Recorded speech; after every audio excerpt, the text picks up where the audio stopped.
Hi there, everybody. This is Suzanne Wagner. I am a professional psychic and I am a facilitator. I teach different workshops, and today I wanted to talk about the workshop that I teach with Jason Smith and Jennifer Staunchfeld that is called The Shades of Intimacy. And we do it up in Heber in a private studio in its beautiful, right up at the edge of the mountains space.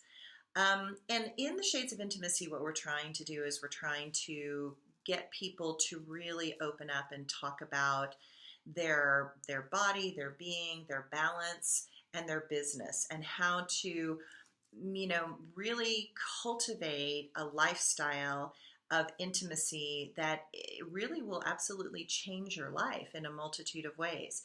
So today I want to just talk about myself for a little bit, just to give you some ideas as to what we're trying to accomplish. And so for me, being in my body has been a lifelong joy. It's absolutely been something that's been really an expression of who I am. So I am a retired professional ballet dancer, and I love Zumba, and I teach ballet bar, and I have taught yoga. And so being in my body has been something that has been very powerful and profound for me, because what I learned is that I tend to, and I think everyone does this, I tend to store unresolved emotional stuff in my body. And when you stress your body or strain your body or push your body up against its limits and you get it out of a stagnant phase, then all of a sudden an emotion will pop up. And that is shocking to people sometimes. Like they didn't know, like, oh, I didn't know I was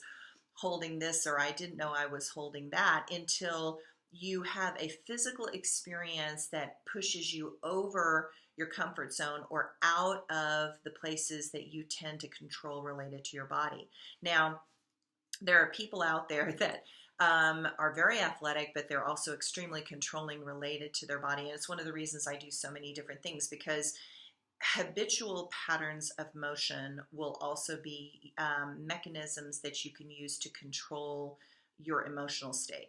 So just because you're athletic doesn't mean that you actually have processed through your emotions.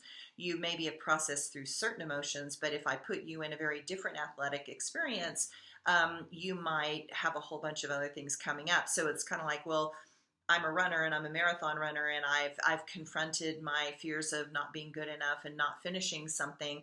But if I suddenly put you in a ropes course or a fire walk where you had to walk across hot coals and confront a fear of burning, a whole nother layer of emotion will come up. And so I think it's amazing that we have these bodies that show us all of this diversity and all these opportunities that will help us unravel certain emotions. And sometimes, for myself, I have found that being still is really hard, because I am such a physical person. And so I learned a long time ago that if you wanted me to meditate, if you did something like Kundalini yoga, which was, really like warrior yoga, and I had to push, push, push, push, push, and I sweat and I released all those endorphins. Then when I sat down, I could actually become contemplative, and I could actually drop in and I could have that stillness. But trying to figure out how to find that stillness, just by sitting and not pushing up against that edge, I experienced a lot of that monkey mind, where I started overthinking, overanalyzing, daydreaming, not being focused. And so all of those things are interesting to me. And in the Shades of Intimacy workshop, we definitely completely address the body. You can't have intimacy if you're not fully present in your body. And so many people don't know how to do that. They actually don't know how to breathe. They don't know how to move. They don't know how to relax. And so we're definitely going to be pushing those envelopes in a constructive, healthy, safe way to just help you confront places that maybe you've never addressed before. Then we also like to talk about being, and, how are you in each moment? Like, who are you? Are you being authentic? Are you being sincere? Are you being hidden? Are you being evasive? Are you lying? Like, how do you move from your being? I mean, are you coming from a solid center of knowing yourself, or are you living a facade? Now, why this is important in intimacy is that if you are living a facade, it's exhausting, first of all. So, I'm going to be who you want me to be so that you love me.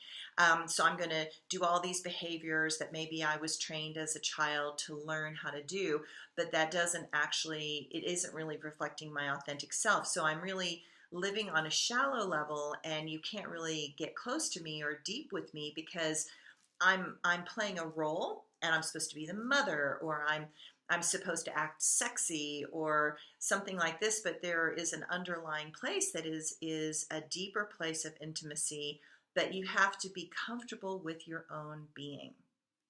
So then we look at balance.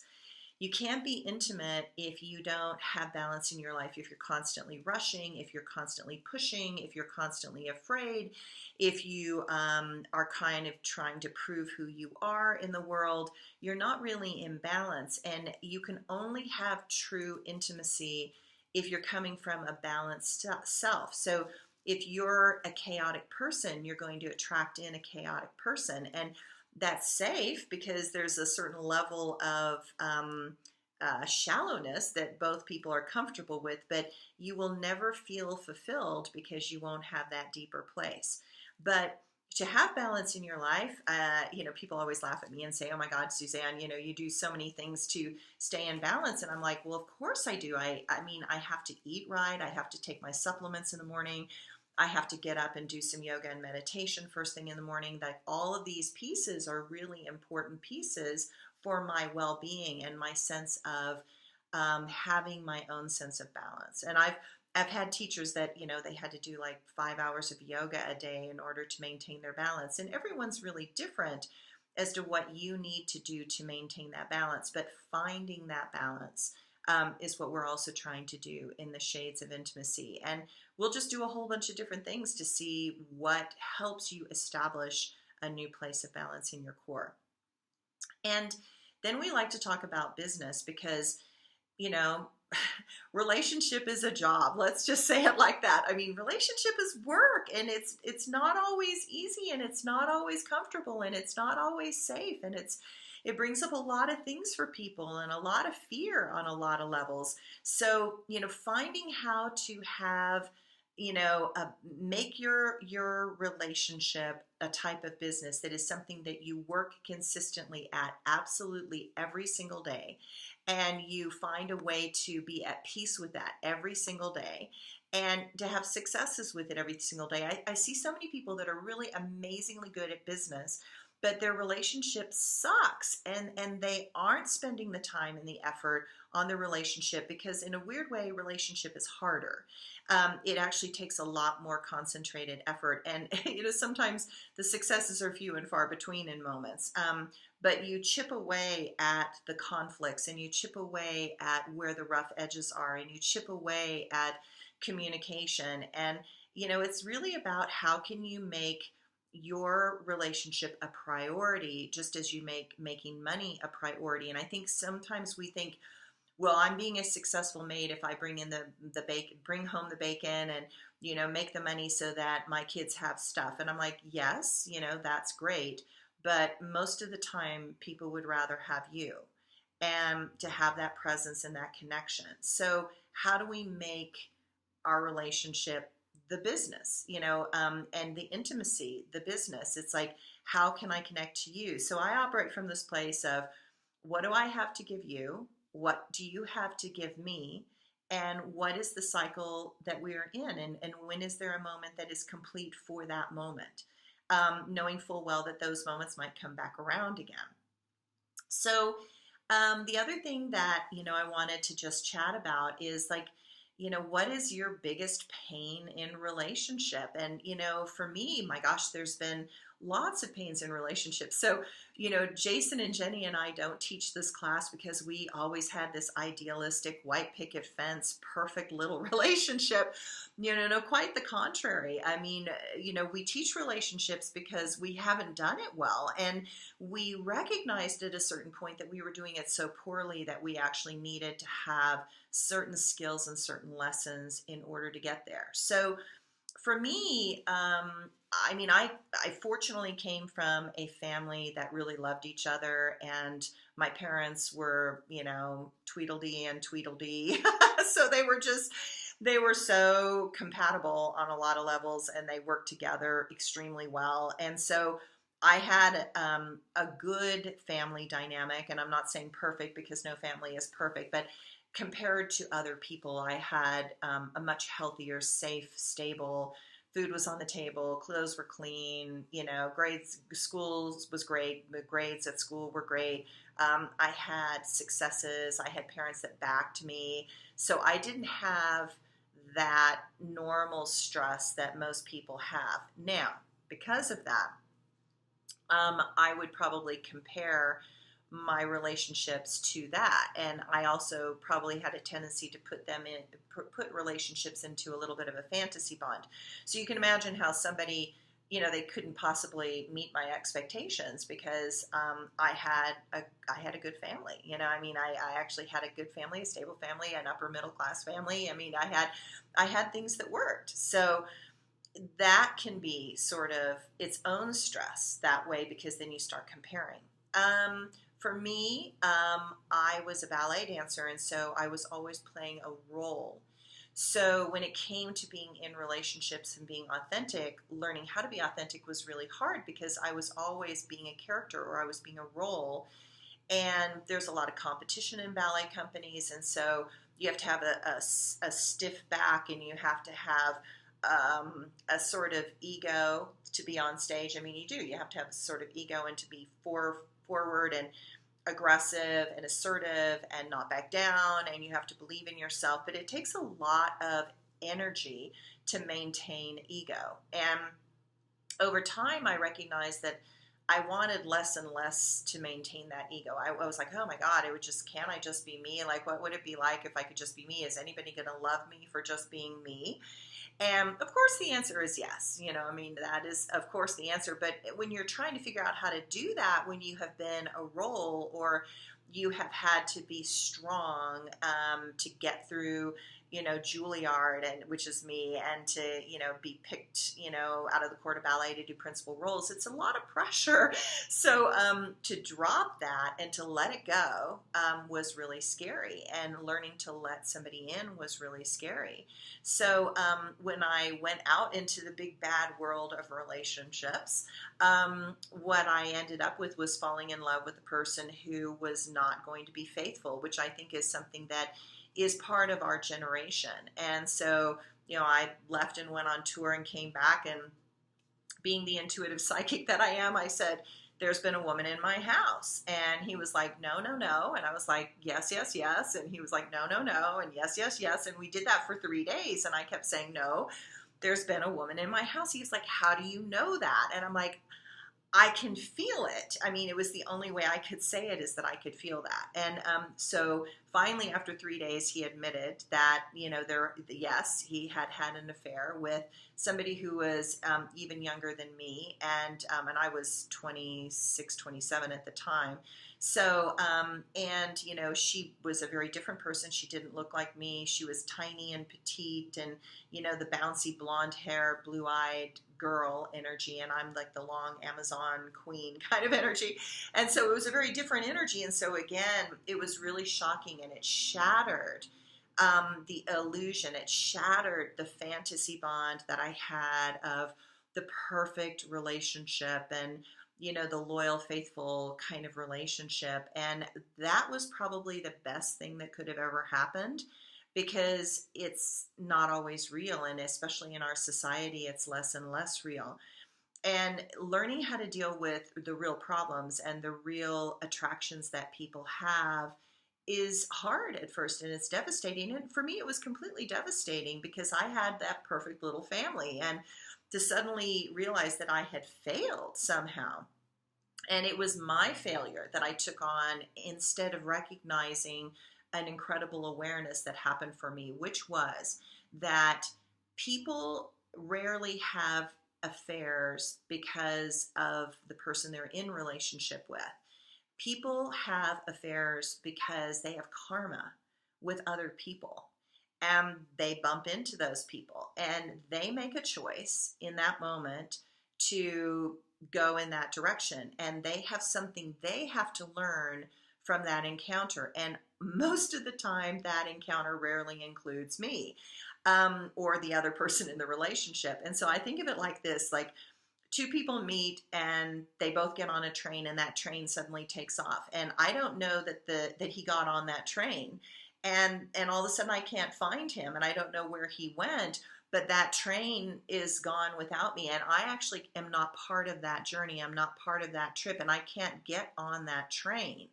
And that is his journey, and that is his karma, or it's her karma and her journey, because it goes both ways, of course. So when I had that awareness that him making that decision actually didn't have anything to do with me and had everything to do with him and his own karmic journey and his own choices and what he needed to learn. And when I recognized that we're all like a different energy or a different flavor, and I don't have all the flavors, and that sometimes people need something and they need a certain lesson from a certain angle that I don't have that as a reference point, then it took the personal out of it, which is really helpful. And it made it into a very different process or a different experience.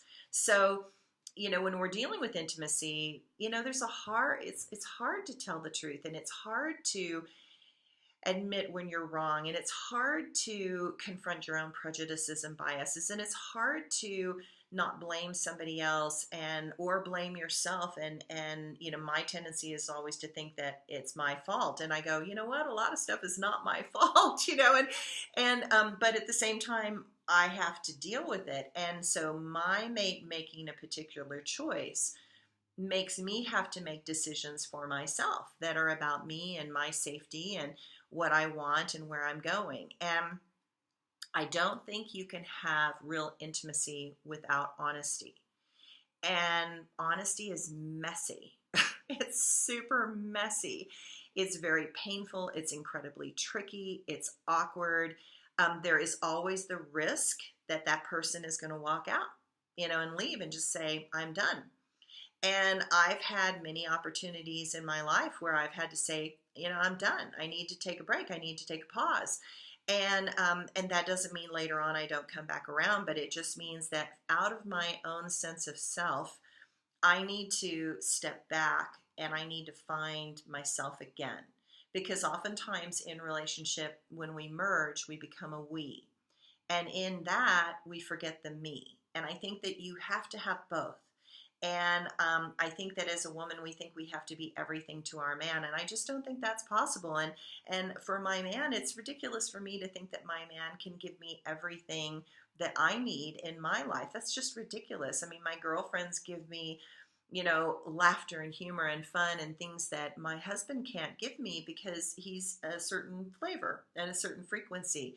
And so I think also intimacy is about dispelling the illusions and delusions that we were raised with, the fairy tale that we told ourselves we thought relationship was about.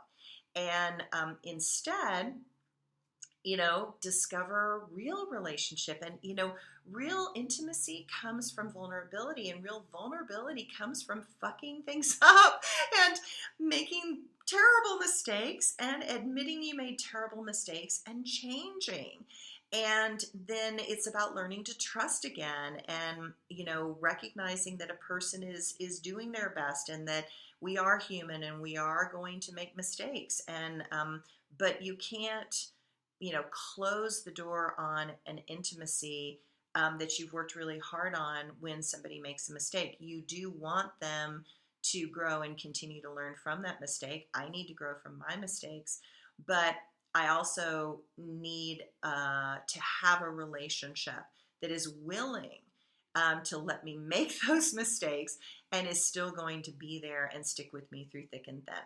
So come to the Shades of Intimacy workshop. Discover how to be in your body, how to find your true being, how to claim balance and to create balance in your life, and how to make intimacy the business that has been lacking and you've not been paying attention to. Thank you so much for sharing, and I hope to see you at the workshop.